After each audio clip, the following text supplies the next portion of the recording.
తిరుచానూరు శ్రీ పద్మావతి అమ్మవారి వార్షిక కార్తీక బ్రహ్మోత్సవాలలో సోమవారం గజవాహన సేవ సందర్భంగా సోమవారం ఉదయం శ్రీవారి లక్ష్మీ కాసుల హారాన్ని శ్రీవారి పాదాల చెంత ప్రత్యేక పూజలు నిర్వహించిన అనంతరం మాడవీధుల్లో ఊరేగించి తిరుచానూరుకు తీసుకువెళ్లారు. ఈ సందర్భంగా TTD additional EO CH Venkaiah Chowdary మీడియాతో మాట్లాడుతూ తిరుమల శ్రీవారి బ్రహ్మోత్సవాలలోని గరుడ సేవ మాదిరిగానే తిరుచానూరు వార్షిక బ్రహ్మోత్సవాలలో శ్రీ పద్మావతి అమ్మవారికి 5వ రోజు సాయంత్రం గజవాహన సేవ అత్యంత ప్రాముఖ్యమైందని అన్నారు.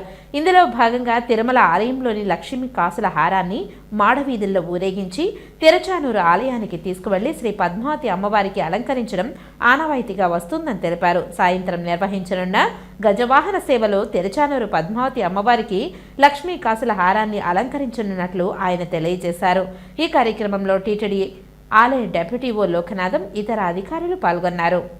వెంకటేశ్వర ఈరోజు స్వామివారి లక్ష్మీ కాసుల హారాన్ని సాంప్రదాయబద్ధంగా ఊరేగించి తిరుచానూరు అమ్మవారికి సమర్పించడం జరుగుతుంది. ఇక్కడ మనకి గరుడ వాహనం ఎలా ఇంపార్టెంట్ అలానే గజవాహనం కూడా చాలా ప్రసిద్ధి చెందింది. తిరుచానూరు అమ్మవారి బ్రహ్మోత్సవాల్లో ఈరోజు కాసుల హారాన్ని సాయంత్రం అమ్మవారి ఊరేగింపులో అలంకరించడం జరుగుతుంది. ఇది చాలా సాంప్రదాయబద్ధంగా అనేక సంవత్సరాలుగా వస్తున్న సాంప్రదాయాన్ని ఈరోజు కూడా అలాగే పాటిస్తున్నాం.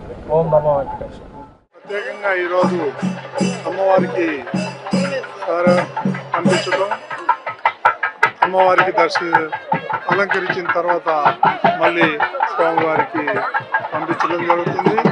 ఈ సందర్భంగా ఈ మహా కార్యక్రమానికి నాకు అవకాశం వచ్చినందుకు మీ అందరికీ ప్రత్యేకమైనటువంటి ధన్యవాదాలు.